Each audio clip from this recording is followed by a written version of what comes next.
বৃষ্টি বৃষ্টি ভাব, তার ভিতরে কিন্তু আবার জেজি পোকার ডাক। তো আমি খিচুড়ি রান্না করার জন্য কিন্তু পুরাপুরি সব কিছু রেডি করে ফেলছি। একদম গোশ দিয়ে, মশলা দিয়ে, আলু দিয়ে সুন্দর করে কষাই কিন্তু একদম ভাজা ভাজা করব।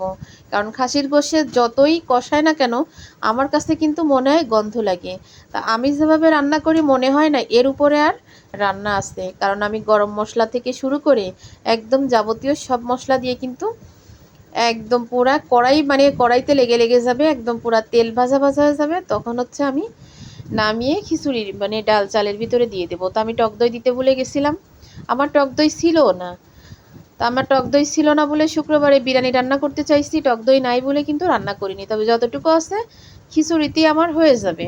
তাই টক দই দিয়ে আরেকটু সুন্দর করে কষাই কিন্তু চাল ডাল আগে থেকে ধুয়ে রাখিছি, ওর ভিতরে দিয়ে দিছি। এত মজা হয়েছে খিচুড়ি, একদম তেল তেল মাখা মাখা একটা খিচুড়ি হয়েছে। বৃষ্টির সময় কিন্তু এই খিচুড়ি হলে আর কিছুই লাগে না। তো এইভাবে খিচুড়ি রান্না করলে